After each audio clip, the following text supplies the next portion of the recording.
कार्यक्रम के प्रायोजक हैं Shri Parasnath re rolling mills limited, Durgapur 01, Bardhaman, Paschim Bengal. Amita Jain, पत्नी अनिल कुमार जैन, संगीता जैन, पत्नी विपिन कुमार जैन, नावला परिवार। श्री मानक चंद मुशरफ, श्रीमती कमला देवी मुशरफ, राकेश, नीतू, ऋषभ, आयुषी मुशरफ, D123, सेठी कॉलोनी, जयपुर, राजस्थान। डॉक्टर सरोज जैन, सुभाष चंद जैन, रेणु जैन, अंजलि जैन, आरती, आदित्य, आरव, सानवी, कुवम जैन, 302, सेक्टर 13, सोनीपत, हरियाणा। श्री अशोक कुमार रतनलाल जैन, नूतन, गौतम, प्राची, आदित्य, डॉक्टर सलोनी निरंजन, अरहन, आराध्य मेहता, 49 बालचंद टेरस, तारदेव रोड, मुंबई। रतनलाल, कमल कुमार, शांति देवी पाटनी, इम्फाल। जैन परिवार, शक्तिनगर, नई दिल्ली।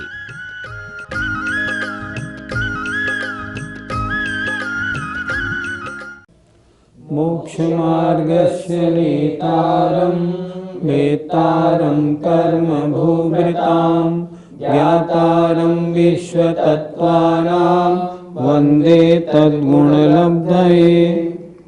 निश्शल्यो व्रती, निश्शल्यो व्रती, बोलिए निश्शल्यो व्रती। व्रती शल्य रहित होता है। शल्य किसे कहते हैं?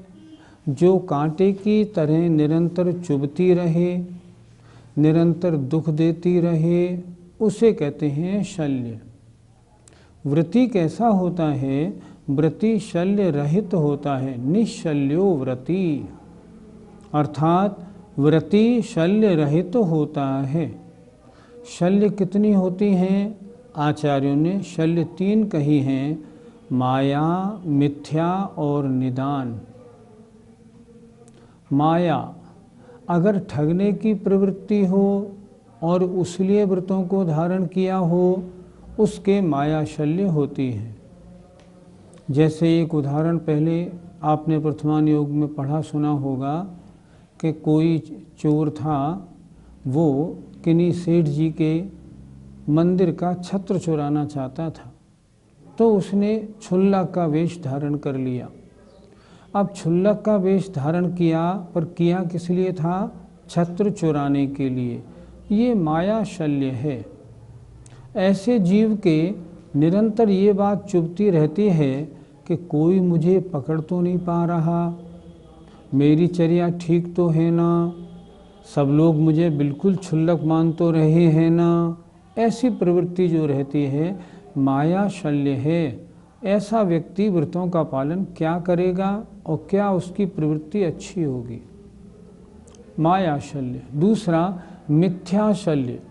मिथ्या का मतलब श्रद्धान तो नहीं है, किंतु अन्य कारणों से अगर व्रतों को धारण किया है, क्या बताएं, फंस गए, वो तो इनकी देखा देखी हमें व्रतों को धारण करना पड़ा। व्रतों के धारण करने से कोई फ़ायदा थोड़ी है। श्रद्धान नहीं है, फिर भी व्रतों को धारण कर लिया है, तो वो शल्य निरंतर चुभती रहेगी। वो होती है मिथ्या शल्य। एक होती है निदान शल्य। निरंतर मैंने व्रतों को धारण इसलिए किया है कि इस समय, इस जन्म में मेरी प्रसिद्धि हो, मेरी प्रतिष्ठा हो, चारों ओर मेरा नाम हो जाए और अगले जन्म में मुझे स्वर्ग मिले। जिनके ऐसे निरंतर परिणाम हैं, उनकी होती है निदान शल्य। व्रती कौन होता है? जिसके इन तीनों में से एक भी शल्य ना हो। पंडित जी साहब, ऐसा सुनते हैं कि बाहुबली भगवान जब भरत को छोड़ करके तपस्या करने के लिए गए थे, तो उनके मन में कोई शल्य थी क्या कि मैं भरत की भूमि पर खड़ा हूँ? तो क्या वो व्रती नहीं थे? ऐसा नहीं। आदि पुराण आप पढ़ें, ये प्रसंग सही नहीं है। उनके मन में कोई शल्य नहीं थी। उनके मन में केवल एक प्रकार का दुख था, संताप था। मैंने भरत के साथ युद्ध क्यों किया? मुझे युद्ध करना ही नहीं था। इतना सिर्फ संताप था और कुछ नहीं। शल्य नहीं। वे तो सर्वार सिद्धि से आए हुए थे, महान मुनि महाराज थे, महान सम्यक दृष्टि थे, उनके बारे में ऐसा सोचना ही ठीक नहीं। वे निशल्य रहित, शल्य रहित थे बिल्कुल। व्रती कितने प्रकार के होते हैं? अगले सूत्र में कहा गया है अगार्य नगारश्च। अगार्य नगारश्च। बोलिए। अगार्य नगारश्च। व्रती दो प्रकार के होते हैं, अगारी और अनगार।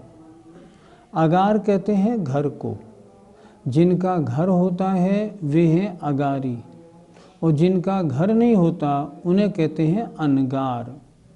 या हम ये भी कह सकते हैं एक श्रावक और एक मुनि, दो तरह के व्रती होते हैं, अगारी और अनगार। सूत्र का अर्थ देखें, अगार्य नगारश्च, अर्थात व्रती दो प्रकार के होते हैं, अगारी जिनका घर होता है, अनगार जो घर छोड़ चुके होते हैं, अर्थात श्रावक और मुनि। इस तरह दो प्रकार के व्रती होते हैं। जो अणुव्रतों को धारण करते हैं वे श्रावक होते हैं, जो महाव्रतों को धारण करते हैं वे मुनि होते हैं। पंडित जी साहब, यदि किसी ने घर छोड़ दिया हो पर घर से ममत्व भाव को ना छोड़ा हो तो वो अगारी है या अनगारी? एक होता है द्रव्य घर, एक होता है भाव घर। उसने द्रव्य घर तो छोड़ दिया पर अभी भाव घर नहीं छोड़ा। ममत्व तो उसके है, इसलिए अभी वो अगारी ही माना जाएगा। अनगार कैसे माना जाएगा? नहीं माना जा सकता। हमने 2 माला का और पूजा का नियम लिया है, तो हम व्रती माने जाएंगे या नहीं माने जाएंगे? 7वें अध्याय का पहला सूत्र क्या था? हिंसा नृतस्तेया ब्रह्म परिग्रहेभ्यो विरतिर्व्रतम और देश सर्वतोणु महति। 5 पापों का एक देश त्याग करने वाला अणुव्रती सर्वदेश त्याग करने वाला महाव्रती है। आपने 5 पापों के त्याग का नियम नहीं लिया, इसलिए आपकी संज्ञा व्रती में नहीं आएगी। आपने ये नियम लिए हैं, ये प्रतिज्ञा ली हैं, इनसे आपको पुण्यबंध होगा, ये ठीक है, लेकिन व्रती आप नहीं कहलाएंगे। व्रती तो जब कहलाएंगे जब 5 पापों का स्थूल या पूर्ण रूप से त्याग किया जाएगा। श्रावक कैसा होता है? अगले सूत्र में आचार्य ने कहा है अणुव्रतोगारी। अणुव्रतोगारी। बोलिए। अणुव्रतोगारी।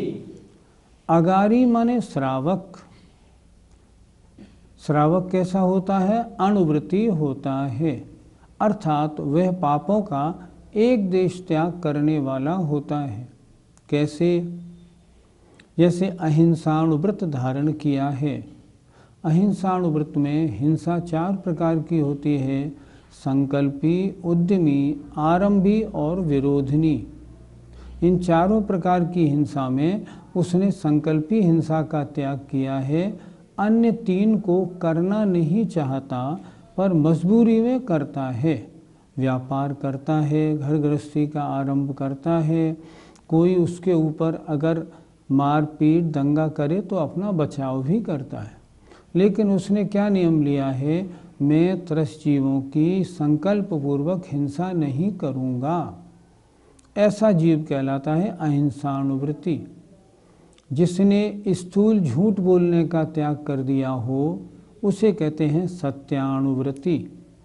जिसने स्थूल चोरी, किसी की जेब से रुपए निकाल लेना, चोरी डकैती करना आदि का नियम त्याग कर दिया है आजीवन, वह होता है अचौर्याणुव्रती। ब्रह्मचर्याणुव्रती वो होता है जो अपनी स्त्री के अलावा से समस्त स्त्रियों में माँ, बेटी और बहन का भाव रखता है, उसे हम कहते हैं ब्रह्मचर्याणुव्रती। और जिसने अपने परिग्रह की सीमा बना ली हो, मैं इतने मकान, इतना रुपया, इतना गल्ला, इतने वाहन आदि रखूँगा, वो कहलाता है परिग्रह परमाणुव्रती। इस तरह जो अणुव्रतों को धारण करते हैं वे कहलाते हैं अगारी। और अणुव्रतों का धारण प्रतिमाओं के हिसाब से आगे आगे बढ़ते बढ़ते क्षुल्लक एलक तक वहाँ अणुव्रतों का धारण होता है। प्रश्न है, कोई जीव 5 अणुव्रतों को धारण कर ले तो क्या वह व्रती श्रावक की कोटि में आएगा? तो आचार्य उत्तर दे रहे हैं, वह 5 अणुव्रतों के साथ 3 गुणव्रत और 4 शिक्षाव्रत को धारण करने वाला भी होता है। अर्थात इन 12 व्रतों को धारण करे, 5 अणुव्रत, 3 गुणव्रत और 4 शिक्षाव्रत, तब उसे संज्ञा मिलती है व्रती। कौन कौन से गुणव्रत शिक्षाव्रत हैं? अगला सूत्र देखते हैं। दिग्देशानर्थ दंड विरति, सामायिक प्रोष्ठोपवासोपभोग परिभोग परिमाणातिथि संविभाग व्रत संपन्नश्च। सामायिक प्रोषदोपवासोपभोग परिभोग परिमाणातिथि संविभाग व्रत संपन्नश्च। बोलिए। दिग्देशानर्थ दंड विरति, सामायिक प्रोषदोपवासोपभोग परिभोग परिमाणातिथि संविभाग व्रत संपन्नश्च। मैंने जो 5 अणुव्रत लिए हैं, ये 5 अणुव्रत अच्छी तरह पालन हो, इन 5 व्रतों में और क्वालिटी अच्छी बने और उत्तम कोटि के प्राप्त हों, इसलिए वह 3 गुणव्रतों को धारण करता है। गुणव्रत किन्हें कहते हैं?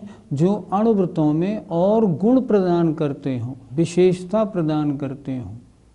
5 पाप जो स्थूल रूप से त्यागे हैं, अगर गुणव्रतों को धारण कर लिया जाएगा तो उनका पालन और अच्छी तरह हो जाएगा। पहला गुणव्रत है दिग्व्रत। क्या करता है वह जीव जो अणुव्रती है? वो है 10 दिशाओं में 4 दिशा 4 विदिशा, ऊपर और नीचे आने जाने का जीवन पर्यंत के लिए नियम कर लेता है। मैं यहाँ से यहाँ तक जाऊँगा, इतना ऊंचा और इतने नीचे तक जाऊँगा, इसके आगे गमन नहीं करूँगा। इससे क्या होता है कि नियम के अंदर के अलावा जो बाहर है ना, उसकी अपेक्षा वो एक तरह से पूर्णव्रती हो जाता है। ये ऐसा करने से उसके जो अणुव्रत हैं उनको और सहायता और परिपुष्टता मिलती है, उत्कृष्टता मिलती है। इसलिए पहला हुआ गुणव्रत दिग्व्रत, 10 दिशाओं में आने जाने का जीवन पर्यंत के लिए नियम बना लेना। देशव्रत, दिग्व्रत तो आजीवन लिया था, अब उसी दिग्व्रत के अंदर कुछ समय के लिए छोटे छोटे व्रत ले लेना। मान लीजिए मैंने नियम लिया, मैं भारतवर्ष से बाहर नहीं जाऊंगा। अब मैंने नियम ले लिया 10 लक्षण पर्व में मैं सांगानेर से बाहर नहीं जाऊंगा, तो ये मेरा हुआ देशव्रत। देशव्रत अर्थात दिग्व्रत के अंदर, दिग्व्रत की मर्यादा आजीवन, दिग्व्रत के अंदर कुछ दिनों के लिए, कुछ समय के लिए छोटा व्रत ले लेना, उसका मतलब होता है देशव्रत।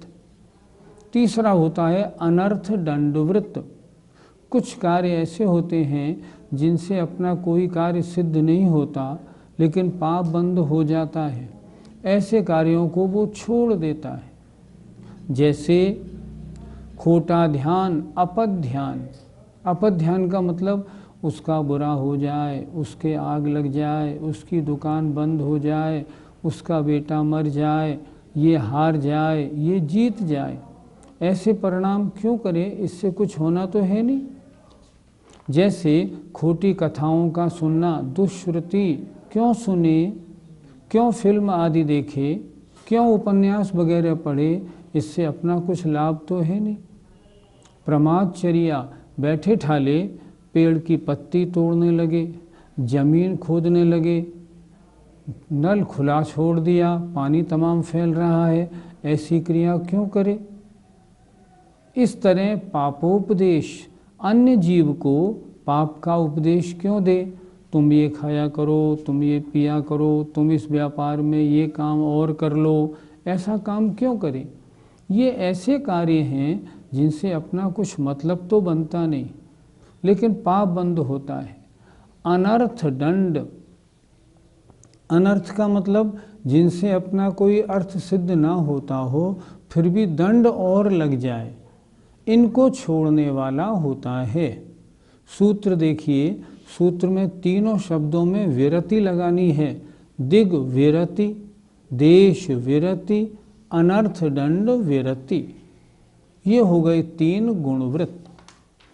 अब इसके बाद आते हैं 4 शिक्षाव्रत। शिक्षाव्रत किन्हें कहते हैं? जिनके पालने से मुनि धर्म की शिक्षा मिलती हो, आगे बढ़ने का प्रोत्साहन मिलता हो, उन्हें कहते हैं शिक्षाव्रत। शिक्षाव्रत 4 होते हैं। पहला सामायिक शिक्षाव्रत। वह वृत्ति श्रावक वह सुबह और शाम दिन में 2 बार कम से कम 2 घड़ी आत्मचिंतन करता है। एकांत स्थान में बैठकर निर्विकल्प होकर आत्मचिंतन करता है।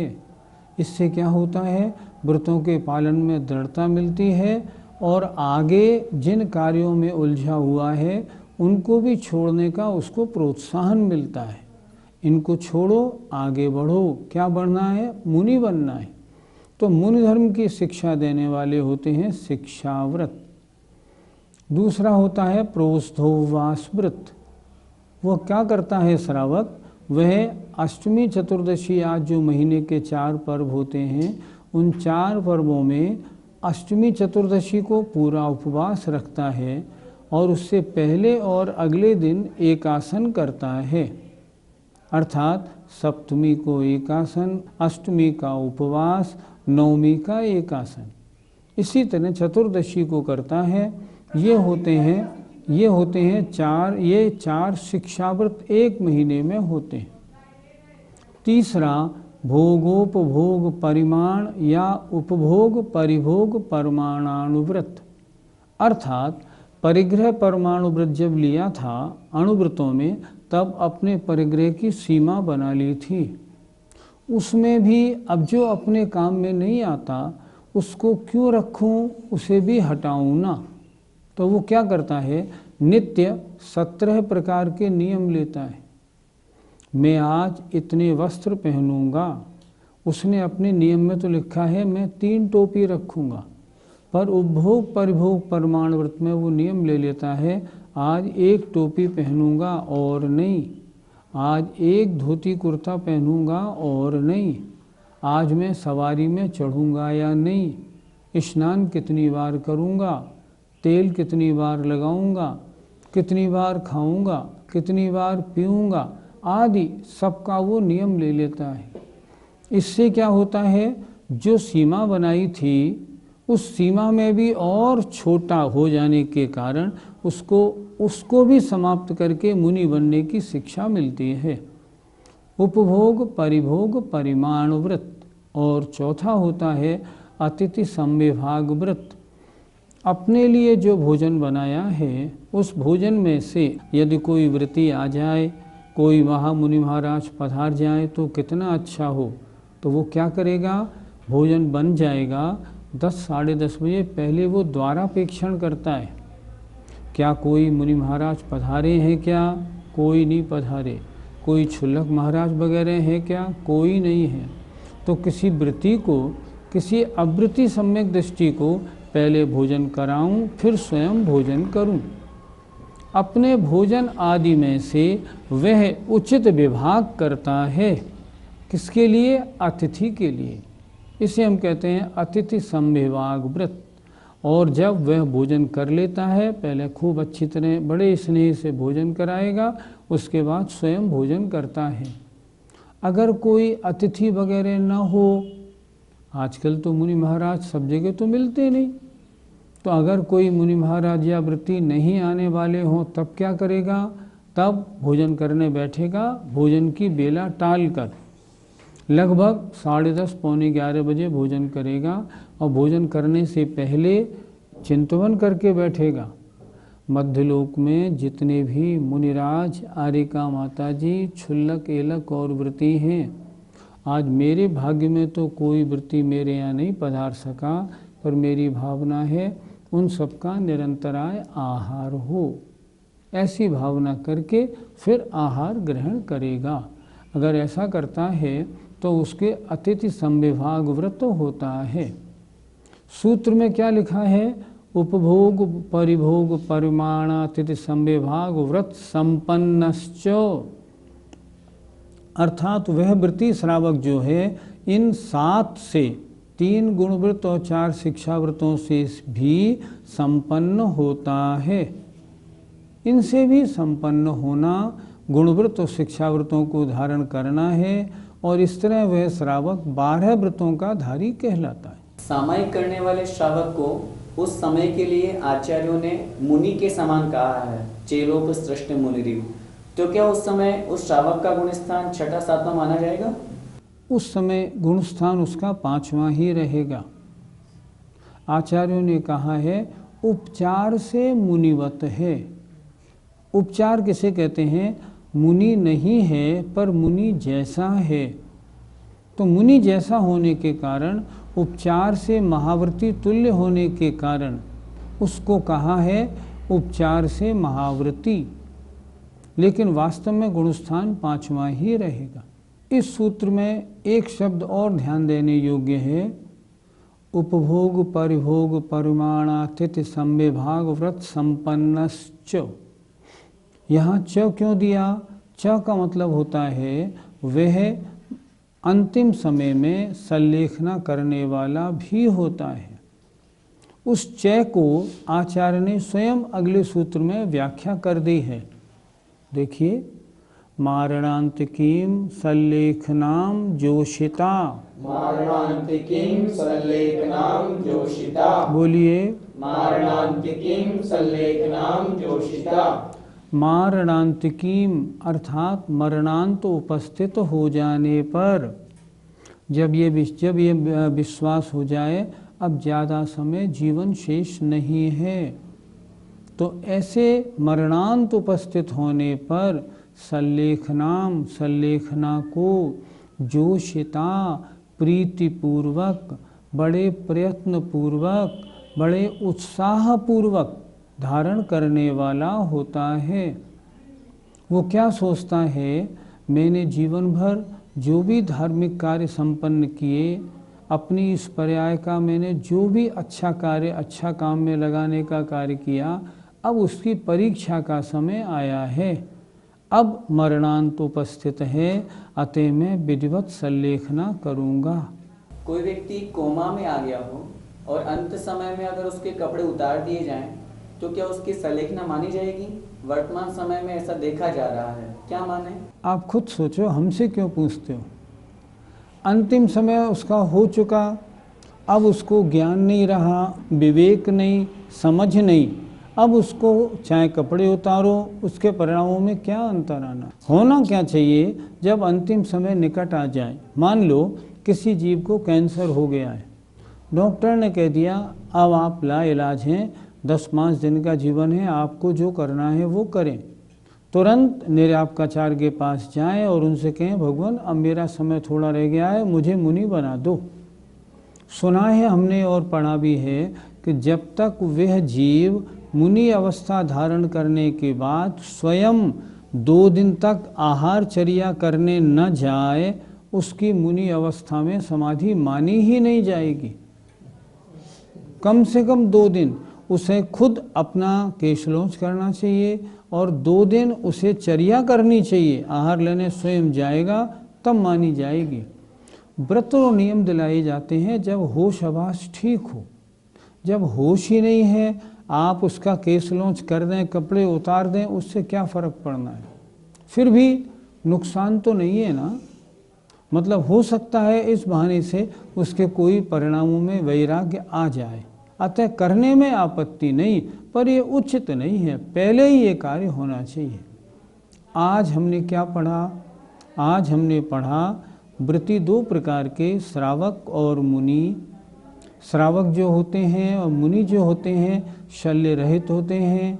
श्रावक 5 अणुव्रत, 3 गुणव्रत, 4 शिक्षाव्रतों का धारण करने वाला होता है और मरणांत उपस्थित होने पर संलेखना करने वाला होता है। हम और आप सभी गृहस्थ हैं। भावना तो ये रखें कि हम कब मुनि या आर्यिका बने, और यदि इतना नहीं हो पाए तो कम से कम अपना जीवन व्रतपूर्वक, संयम पूर्वक थोड़ा बहुत तो गुजारें, और ये भावना रखें अंत समय संलेखना करनी ही है। अपने घर में सब बच्चों से बड़ों से कह के रखें, मुझे अंत समय नर्सिंग होम नहीं ले जाना। जब मेरा अंतिम समय आए तो उन महाराज या उन माताजी के पास ले जाकर मेरी समाधि करा देना और स्वयं मरणांत से पहले उनके पास जाके समाधि ले ले। भावना ऐसी करें आप भी और मैं भी कि हमारी अंत समय विधि पूर्वक संलेखना हो। जय जिनेन्द्र। इस कार्यक्रम के प्रायोजक हैं श्री पारसनाथ रीरोलिंग मिल्स लिमिटेड, दुर्गापुर 01, वर्धमान पश्चिम बंगाल।